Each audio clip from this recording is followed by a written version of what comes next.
This technique involves a wrist lock and a shoulder lock. It's found in multiple arts. In Japanese, it's called Shionage, a four-corner throw.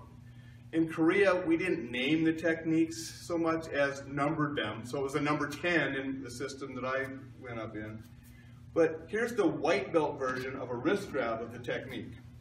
So from here, we want to take this part of our hand and put it right on the flat of the wrist, because that lines our 3 fingers up where we want them.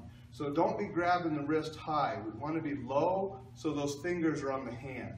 And we do this, we anchor our elbow to our waist here, so I can step with the left and use my hips and thrust up here to get those fingers bent up like that. If you just try to do it with your arm strength out here, it can be difficult. But when you're here and you use your waist, you get those fingers bent out, and your hand is here, your fingers are on the back of his hand where they need to be.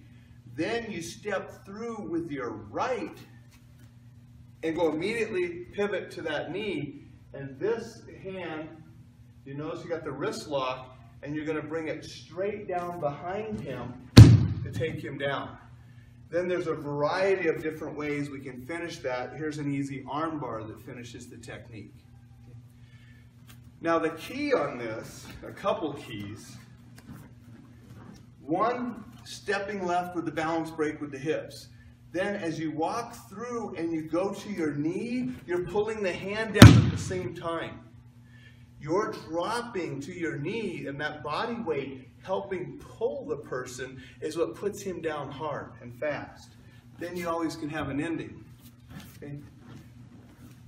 A lot of people, they want to be soft on their partner, so they don't, they'll do it, and they'll come like here, and then they'll come through and they're standing up, and then they're like, oh, really slow. And I don't like my white belts to do that. It's just bad habits. If you don't want to slam your partner hard, that's okay. I can understand after you've been slammed a few times hard, you want to go the next few times a little softer. I can understand that, depending on your partner's falling ability and such. But I want you to do the footwork quick. So when you're here, I want you to go down to the knee fast. The difference is I didn't do that at the same time. I can control how hard I put him down with my arm, with always having the same footwork. And that, I think, is a better practice, because the footwork is the most important and what screws people up. Then, if you do it together, I'll put Brian down harder this time. We're here, and you just come through and you slam down at the same time, and it puts him down faster. And then you can pull it out, go into your different kind of endings. So that's a basic, you have a wrist and a shoulder technique. It's primary shoulder that's making the person go down backwards, called Shionage in Japanese, just numbered in Korean, but that's a white belt initial version that we teach in Hapkido.